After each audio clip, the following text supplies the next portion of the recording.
So thanks for the opportunity to speak and talk about gynecological malignancies. Now, being a male gynaecologist, I can only ever remember three things. It's do something, do nothing, or do something else. And so in a way of managing gynecological cancers made easy, because somehow, you know, you've got to work out how to do things in less than 10 minutes of when you've got someone who rocks into your GP surgery. So I'll try and keep it as simple and as easy as possible for you. I'm sorry, excuse me. So can you all hear me okay? Yep, good, okay. So what the Cancer Council of Victoria has done is develop what's called optical care pathways, and I'll bring it back to you guys about the optical care pathways and what is the initial assessment and management of those pathways in order for you to know what to do and how to do it before you send a patient to either a general gynaecologist or to us at the Women's. And these optical care pathways actually map the patient journey and make sure that they have an understanding for all caregivers within the pathway so that the patient can be looked after appropriately and they have best clinical management. So what I'm trying to do today is let you understand the major symptoms associated with gynecological malignancies, plan the initial steps of what to do, and then have the ability to discuss the anxious moments, because obviously whenever a man comes in and has an issue with the elevated PSA, but more so with women, the concept of developing a female genital cancer is quite scary and quite concerning, and so it gives you the opportunity to discuss sensitively with your patients about elements of risk. So what I'm going to do today is talk about very quickly about vulval and vaginal cancers, and then spend most of my time on uterine, ovarian and cervix, which are by far my most common stuff that I look after. So this slide is one that I'd actually like you guys to see, but maybe I'll just hold up the laptop. So essentially, putting gynecological malignancies in context, in the last data that came out of the AIHW was in 2008 for... Just hold off for a bit, just so, can you... Sorry about this, the A Okay, press is going pause. off, just so that you can actually... Okay, that one's going. Anything else? Good. But hang on, just a minute. Okay. We're actually filming the event, so smile and wave. Yeah. So, Sorry, Anne. Sorry, Anne. That's all right. so that's going to...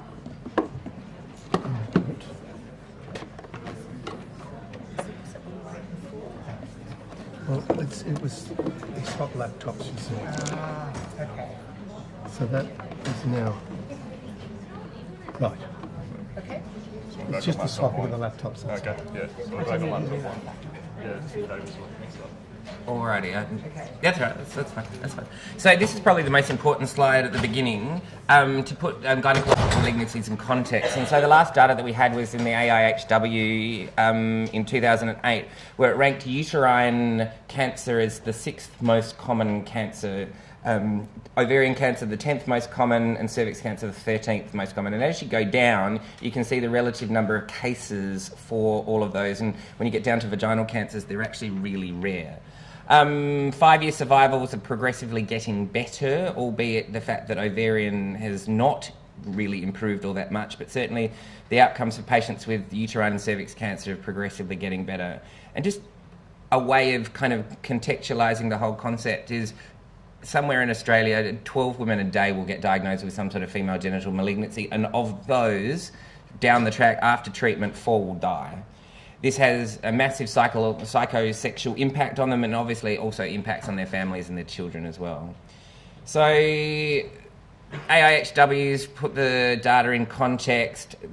They've also given us an indication of what the future was supposed to look like. Well, the future is now, and this data is specifically out of date, and assuming our current Conservative government is not cutting funding to these type of agencies, then we should have some new, more up-to-date current data and data that's going into the future. So just by way of background, in Victoria there's 3 major public units. Obviously ours is the best.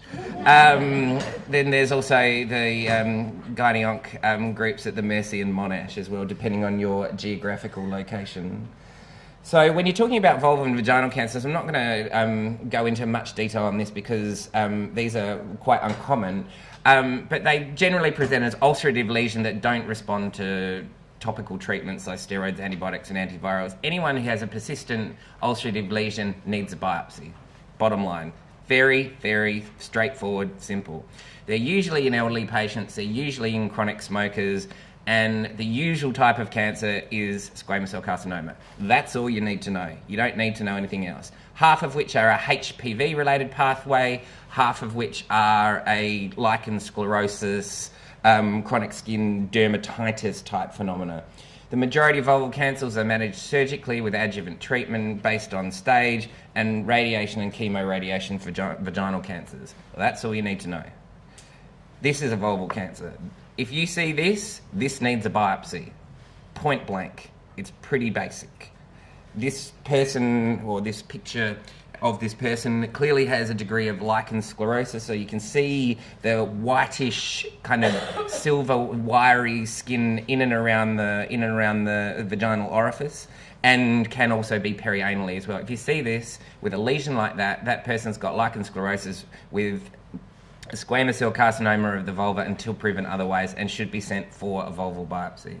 Now, do not, whatever you do, try and excise these yourself, because one, you're not a gynaecologist. That's probably a good thing.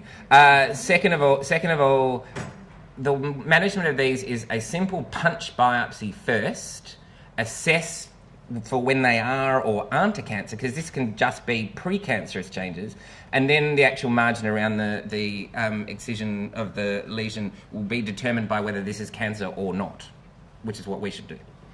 All right, flip over to endometrial cancer. This is a uterus with cancer in it. It's not very pretty, but this condition is one that takes up half of my day. 50% of all gynae-oncology work is endometrial cancer or risk of endometrial cancer. So it's commonest gynaecological malignancy in Australia. It's getting worse because people are fat. The fatter they get, the more chance they've got to get endometrial cancer. And people don't really understand why this is the case, and it's very simple. It's very, very, very simple. Fat cells secrete estrone. Estrone is a weak estrogen that the more fat cells, the more estrone. In a postmenopausal setting, if you have more fat cells, you have more estrone, you have more estrogen, you have unopposed estrogen, you get pre-malignant and then malignant changes to the uterus. Very simple, very simple. It's the 5th most common cancer in women. It's uncommon before the age of 35, but we are now seeing an increase in the numbers of people pre-menopausally diagnosed with endometrial cancer based on obesity again and polycystic ovarian syndrome. So it's the anovulatory dysfunction in premenopausal women that is not counterbalanced by the progesterone luteinization. That is why these patients get endometrial cancer in a premenopausal setting. Most patients are 60 to 74. After age of 80, it's uncommon. And of course, it's much more common in the Western world based on the fact that, one, we're fatter, and two, the fact that in non-Western world countries that they succumb to other medical problems.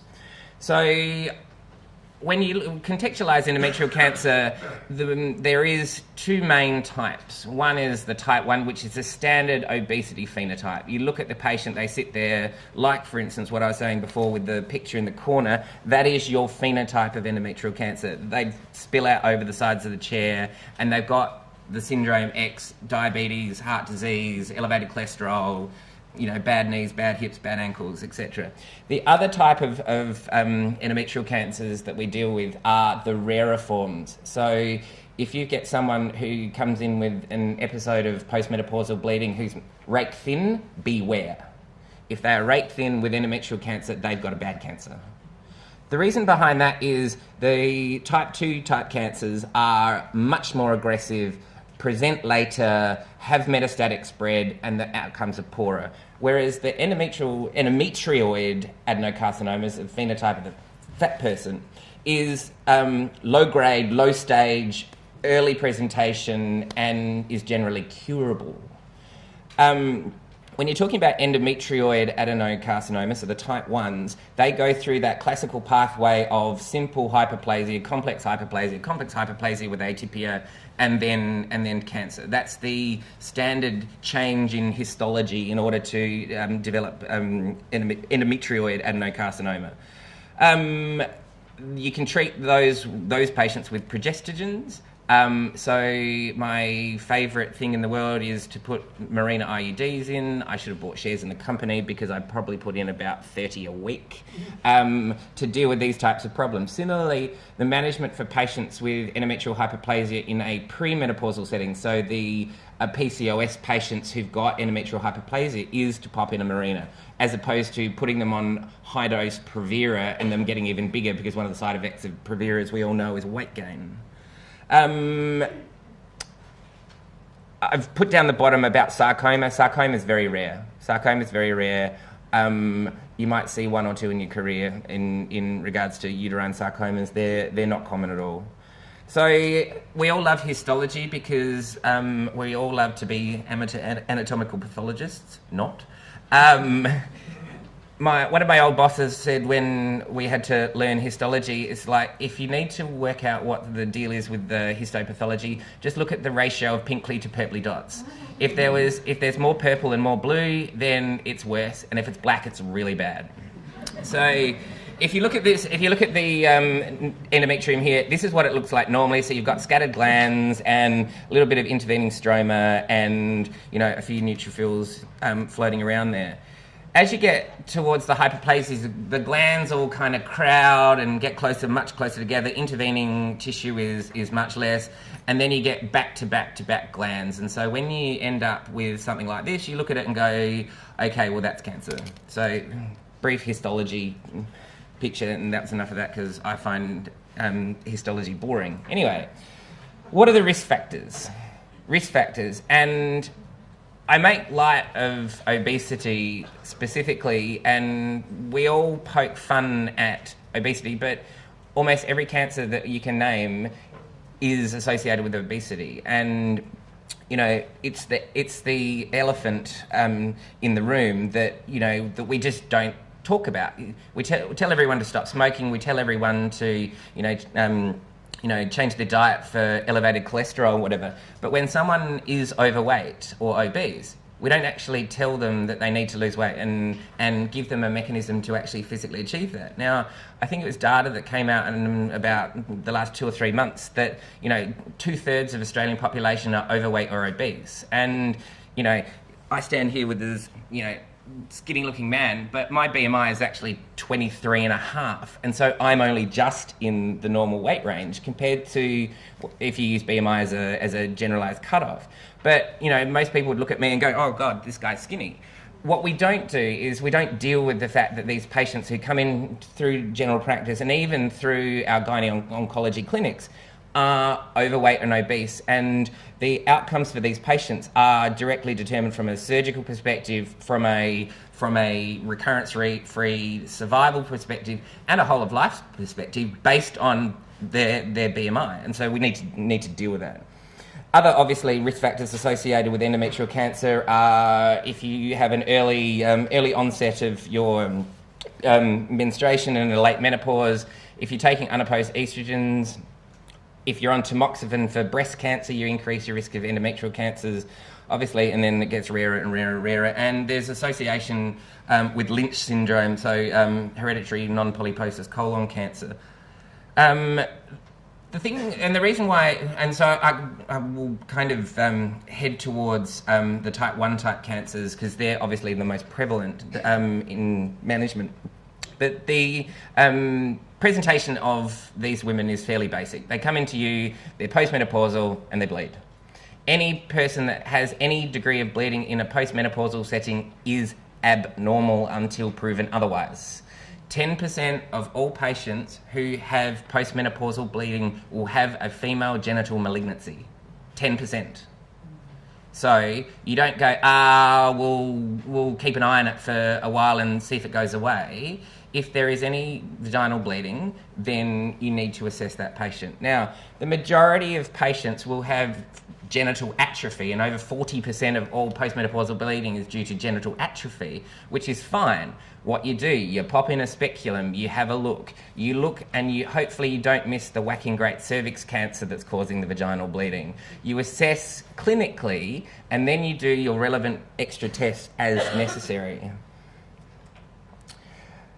So when you've assessed the patient and you find out that they've got postmenopausal bleeding and you're a bit worried, that's when you do your clinical assessment first. It's remarkable how many times I get a patient who's not been examined by their local doctor with an episode of postmenopausal bleeding. They've just sent off for a vaginal ultrasound and they've missed a cervix cancer. Second of all, you send them off for an ultrasound in order to look for the endometrial thickness.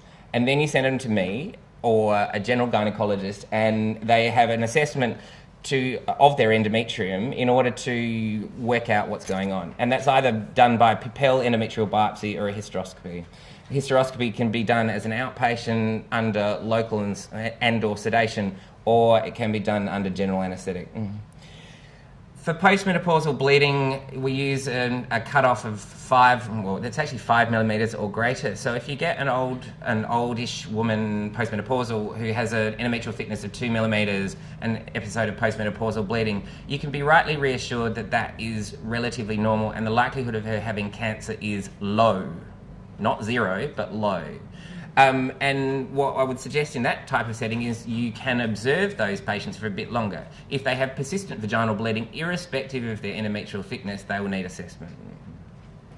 So you have a transvaginal ultrasound and they look at the endometrial thickness and, sorry? What cut-off do you use for perimenopausal women? Because that's often an issue for us. Yeah. The postmenopause is pretty cut and dry. There is no data. There is no data, and of course, as you know from basic menstrual physiology, is the fact that the lining of the uterus is different at different times of the cycle, and so it's kind of hard, and it's a very long topic, and it specifically relates to whether they're ovulating or not ovulating, or whether they're having, sometimes ovulating. So when you get to the perimenopause, obviously you have anovulatory cycles, and it does become a little bit more challenging. You would always do it because if it's, 2.5 centimetres thick in a woman who's just menstruated, or apparently menstruated, then you can kind of get an idea of risk stratification. So is it better to ask them to go straight after a period? I suggest yes, but in those sorts of settings, you've got patients with heavy menstrual bleeding, but regular periods. That would be best after a cycle. But when you've got someone whose bleeding is all over the shop, well then, you're just stabbing in the dark really, and so you can't really get a good handle on that. However, if you've got someone who's postmenopausal, it's easy. You just send them straight off for an ultrasound. So the one on the right, the picture on the right is tamoxifen-induced change. They get this unusual kind of cystic spaces underneath the endometrium, and it's not understood really why. As we all know, that tamoxifen is anti-estrogenic on the breast, but it's pro-estrogenic on the uterus. So the thing on the right is a Pipelle biopsy. It's about as thick as the insert of your pen. In a Paris woman, you can actually pop that through the cervix and take a biopsy of the lining of the uterus. It works on a suction mechanism whereby the little white thing gets pulled out and it sucks the tissue into the straw, and then you take it out and pop it into the histopathology pot. That's actually been able to reduce the number of hysteroscopes that people need by a factor of 5. And the fact that the sensitivity and specificity is above 99%. So I bring you back to the optimal care pathways, because these are great quick reference guides, and they're on the Cancer Council Victoria website, and you can just literally download them in a factor of 2 seconds. And it gives you a 2-page summary of the whole patient journey from initial symptoms to diagnosis to clinical management to follow-up. and to end of life planning if it gets to that, unfortunately. They're really easy to follow. You can do and can read the longer ones if you want, but this is a 2-page document, and I know that you guys are all really busy. It literally is, this is how it's managed. So why do we stage patients? We stage patients to give them an understanding of what time left have I got, doc? And I've rounded down and up the numbers of 5-year survivals of the stage of endometrial cancer because it makes it really easy. And if you remember 80, 60, 40, 20, based on the stage of the tumour, then that's their 5-year survival. And certainly the majority of endometrioid adenocarcinomas are staged at stage 1. Over 75% of patients will have a stage 1 diagnosis, which is why endometrial cancer patients generally do well. So what's the treatment? The treatment's hysterectomy and bilateral salpingo-oophorectomy.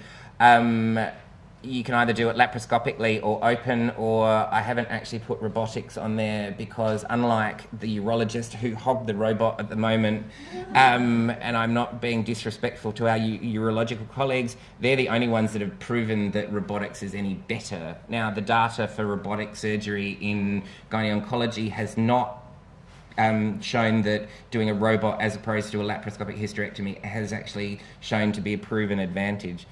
What we have proven in an Australian trial called the LACE trial and also an American trial called the LAP2 trial is the outcomes for patients who have a laparoscopic hysterectomy and bilateral salpingo-oophorectomy for management of their early stage endometrial cancers actually do better from complication, length of stay, cost, quality of life, and with the same oncological outcomes for all patients. Now, we reserve pelvic lymph node dissection for people with higher risk cancers, the more type 2 ones or the more aggressive ones, or ones where we do staging investigations and find that the likelihood of lymph node spread is higher, so that's not a routine thing. If you can't have an operation because if you're not fit for a haircut as opposed to a general anaesthetic, then the treatments can either be medical or with primary radiation.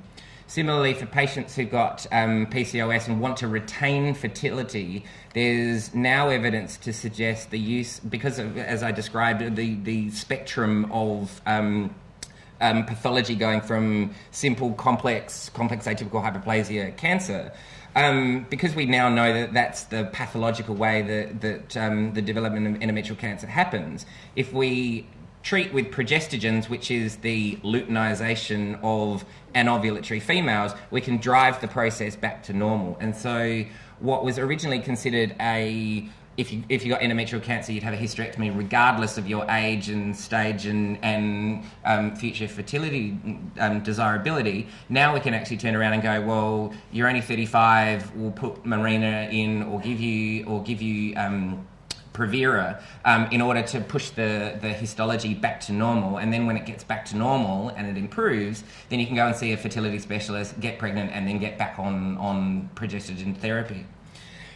Other ways of managing patients who can't actually have an operation is with primary radiation treatment. That's unfortunately, and hopefully there's no red onc colleagues here, but that is an inferior outcome for patients with endometrial cancer, and with hope that that they can undergo surgery, because surgery gives you your best clinical outcomes.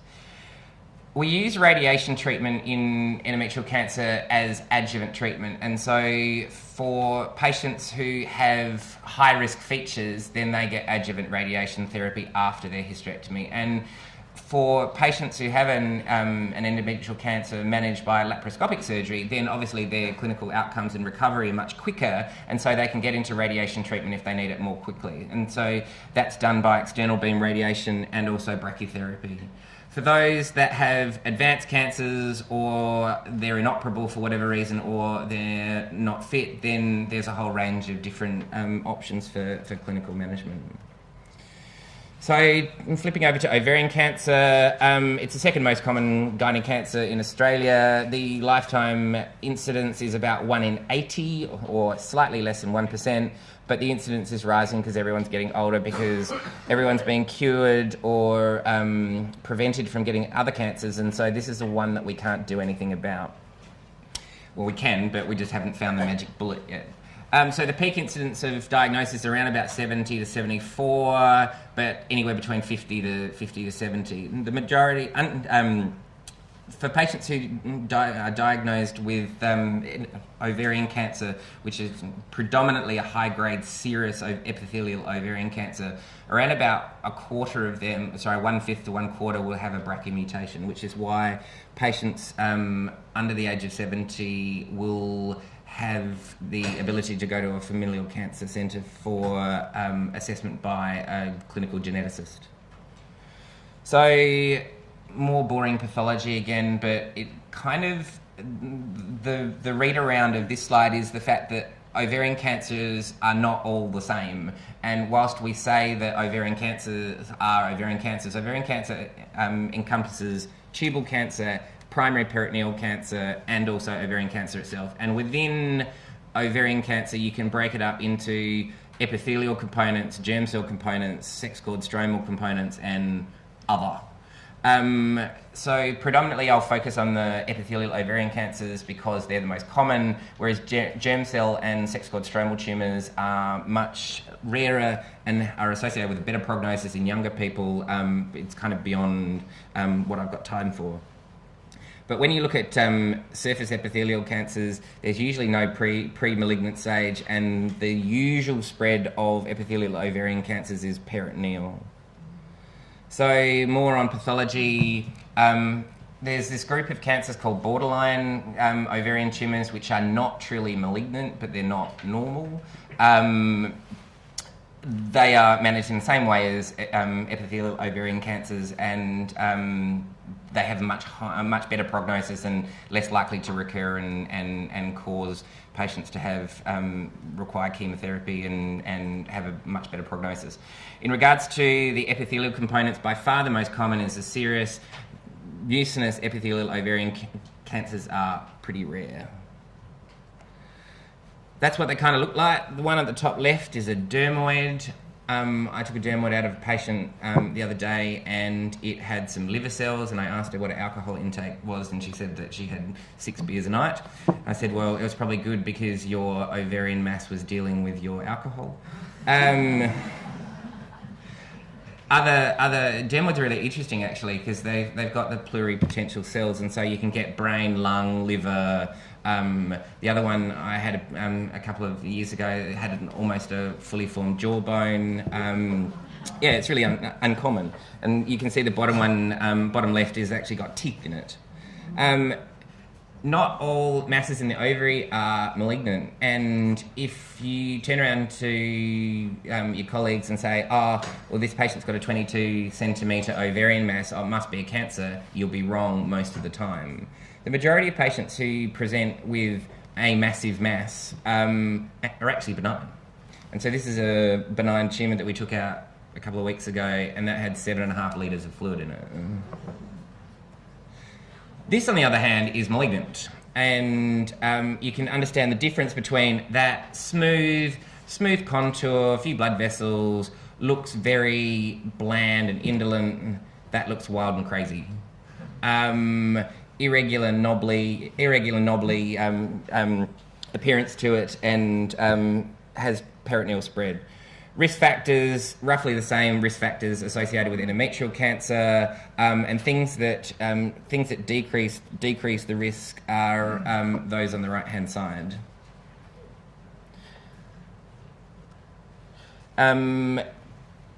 If you've got no risk factors for the development of ovarian cancer, 1 in 80 will get it during their life. It goes up as you get more degree relatives. What I describe the next two as in the risk of the first degree relatives, etc., is that's BRCA X.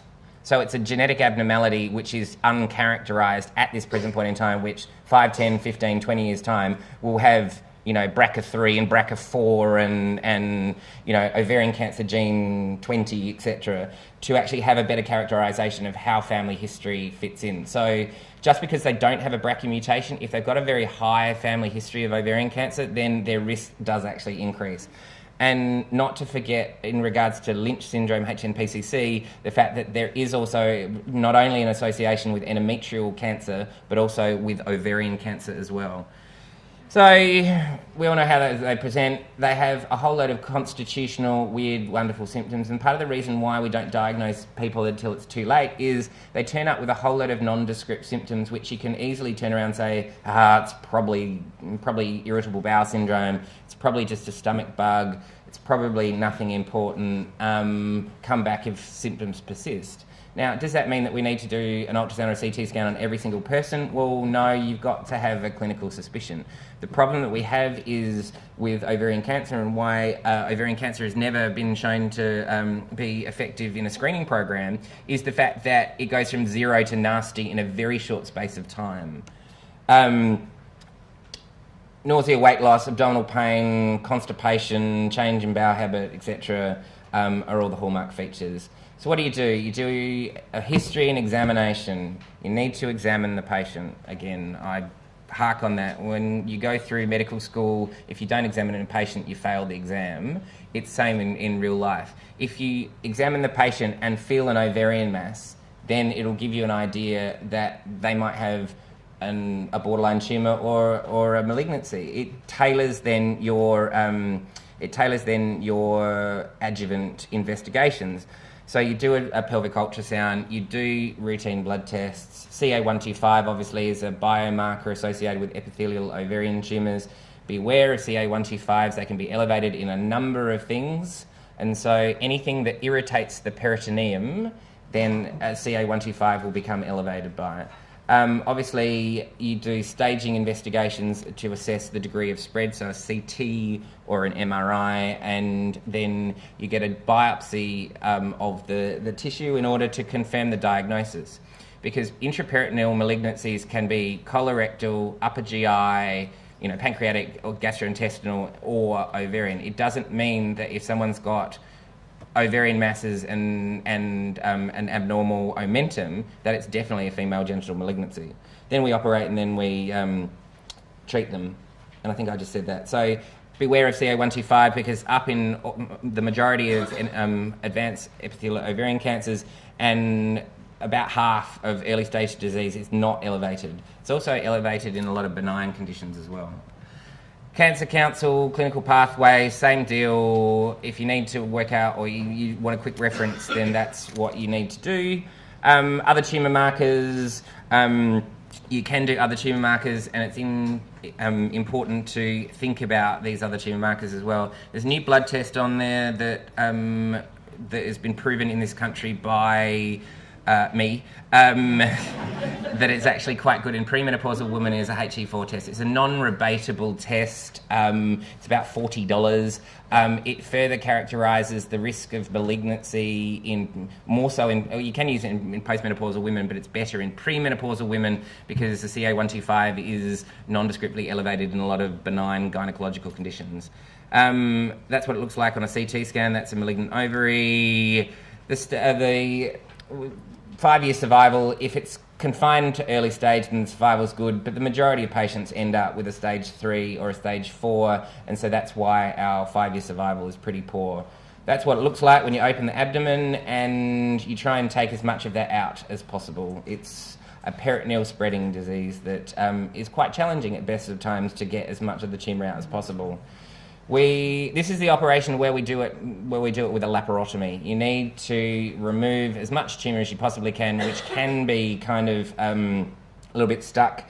We don't generally use laparoscopic surgery here, and the treatment of ovarian cancers for the epithelial type is a combination of surgery and chemotherapy. There's an Australian ovarian cancer study which has over 2,000 patients in it, which is where the data that came back about the BRCA mutations in high-grade serous patients, that's done specifically at this location by Professor David Botel, and that's published of the 2,000 patients that gave their tissue and their blood tests. Over 175 research papers have come out through David's involvement in the Ovarian Australian Cancer Survey. quickly, I know that I'm running out of time, but quickly, cervix cancer, it's worldwide, it's the commonest female genital cancer because they don't screen. In Australia, its incidence is lower because we do screen for it. A lifetime risk in some sub-Saharan African and also Asian countries of 5% of women will get cervix cancer at some stage during their life. Here's where screening works. Here's where doing your pap smears and following the guidelines. I'm not going to talk about the change in the guidelines because I've run out of time. But this is where doing your guideline, and what's more, there's another talk on it anyway. That this is where doing your screening works. It reduces mortality, it reduces, and what's more, there's a frame shift on earlier diagnosis as well. The majority of cancers are squamous cell carcinomas, there's adenocarcinomas, and for the under-screened populations are the ones that get it. So people that don't have pap smears, Indigenous people, people of low socio-economic status, people who smoke significantly, and people who have lots of sexual intercourse. It's caused predominantly by 16 and 18. You know that 16 and 18 are in Gardasil that they'll talk about, and I won't talk about HPV. That's what it looks like. So when you put your speculum in to look at someone who's got postmenopausal bleeding, if you see a cervix like that, send it on for assessment. You can present with postcoital bleeding, postmenopausal bleeding, or any bloodstained vaginal discharge. And just to say that 50% of patients who are diagnosed with a cervical cancer have never had a pap smear. It's clinical staging. This is what it looks like on an MRI. You can see a big lump there. That's an advanced cervix cancer. And the treatment is stage dependent. And so if you have treatment in early stages, generally surgery. Later stages are treated by chemoradiation. There are fertility-sparing treatments. One is called a radical trachelectomy in order to preserve the fertility, where you take the cervix out and then sew the uterus onto the top of the vagina, but that's rare treatment for this. Vaccination, not going to talk about. One of the other things that we need to worry about is about survivorship care. Because we're getting better at looking after our patients, what happens next? What happens after the cancer? And certainly there's medical aspects of it where I talked about obesity, but also the psychological aspects of, well, I survived that cancer, doctor, what do I do now? And here's a huge area of growth in the management of women's cancers about what to do afterwards. The data is starting to come out about what we need to do, but at the moment, big area of growth within gynae cancers.